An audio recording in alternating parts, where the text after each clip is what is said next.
Le moment présent est le seul moment qui existe vraiment.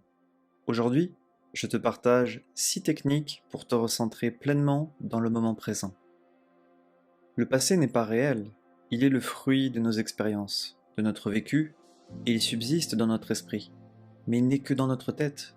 On ne peut pas vivre le passé, on ne peut pas l'expérimenter, il est donc révolu et on n'a pas de mainmise dessus.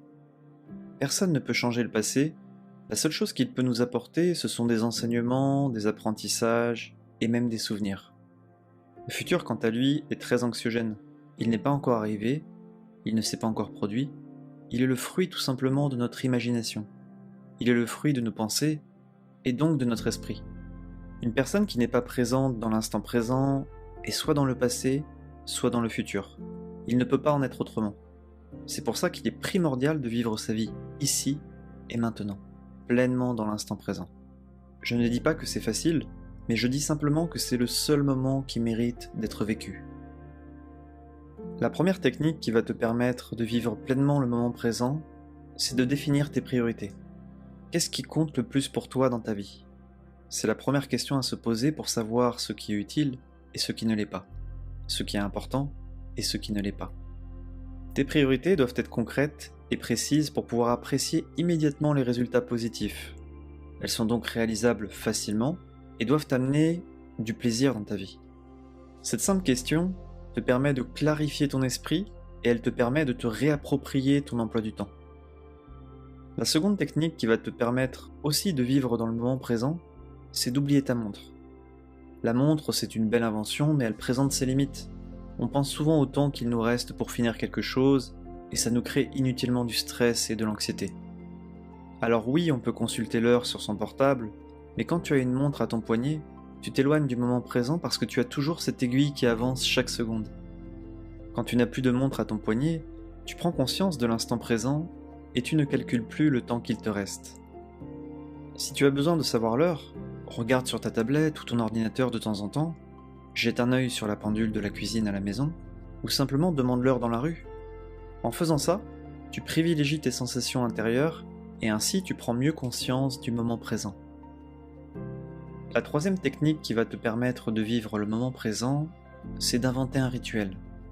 Par exemple, méditer 10 minutes le matin au réveil ou le soir avant d'aller te coucher, c'est un rituel qui est intéressant pour te relier à toi-même.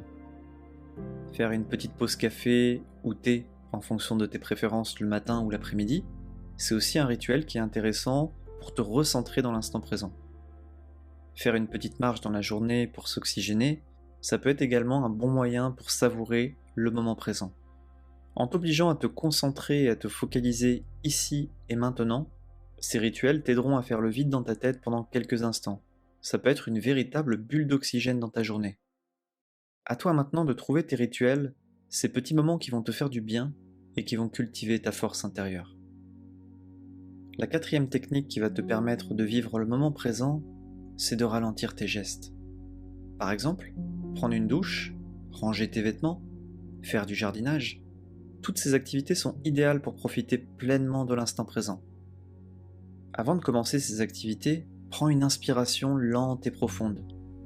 Ralentis à l'extrême tes mouvements comme si tu étais en apesanteur. Concentre-toi sur tes gestes, ta posture, sur le contact physique avec l'objet, focalise-toi sur ta respiration. De cette manière-là, tu vas prendre conscience d'une quantité de détails qui t'échappent habituellement. En ralentissant tes mouvements, tu retrouveras un calme intérieur que tu ne soupçonnes pas. Tu renoueras également avec tes sens et tu redécouvriras tout ton environnement. La cinquième technique qui va te permettre de vivre le moment présent, c'est de casser ta routine.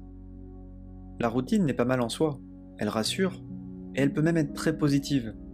Malgré tout, la routine fait disparaître la conscience du présent. Certaines habitudes nous font certes gagner du temps, mais elles endorment également la vigilance et la présence à soi-même. Pour remettre l'esprit en éveil, relève dans ta vie quotidienne une activité que tu peux considérer comme une routine, puis change un paramètre. Par exemple, ça peut être si tu fais tes courses tous les samedis à 17h, tu décides alors de les faire à 13h. Change d'itinéraire pour aller au bureau, essaye une nouvelle boulangerie, lis un livre le soir plutôt que de regarder la télé ou les séries. Il n'y a aucune limite à ton imagination. Le principal, c'est de casser tes routines pour mettre de la nouveauté dans ta vie. Cette attitude te permettra de comprendre que tu vis mieux et plus intensément en étant conscient de tes choix. Tu auras ensuite de plus en plus envie de te faire de nouvelles surprises et d'en faire également aux autres. La 6e et dernière technique qui va te permettre de te recentrer dans l'instant présent, c'est de tout simplement ne rien faire. De nos jours, tout va trop vite. On est constamment occupé, distrait, et tout ça nous éloigne du moment présent. Alors dès maintenant, prends des moments pour ne rien faire, prends du temps pour toi. Assieds-toi dans un coin de ta cuisine ou dans ton salon ou même sur un banc dans ton jardin. Expérimente le moment présent en te disant « je ne fais rien et ça me fait profondément du bien ». C'est très difficile comme pratique parce qu'on aime être occupé. Mais ne rien faire est salvateur. Ces moments vont te permettre de rompre avec le rythme quotidien et de laisser ton esprit vagabonder. Ne rien faire est une façon de renouer avec ta vie intérieure, de t'ouvrir à de nouvelles idées et d'écouter tes intuitions. Comme le disait le philosophe Pascal, le plus grand problème des hommes, c'est son incapacité à demeurer dans une chambre à ne rien faire. Donc dès aujourd'hui, prends du temps, de temps en temps, pour ne rien faire du tout. Tu en ressentiras des bienfaits énormes dans ta vie. En appliquant ces 6 techniques que je t'ai présentées aujourd'hui, tu profiteras beaucoup plus de ta vie car tu la vivras pleinement dans l'instant présent. Implémente-les dans ta vie petit à petit. Tu n'es pas obligé d'implémenter ces 6 techniques du jour au lendemain, mais fais-le progressivement, petit à petit. Et surtout, n'oublie jamais que le seul moment qui existe, c'est le présent. Alors bats-toi chaque jour pour vivre ici et maintenant et être en paix avec toi-même.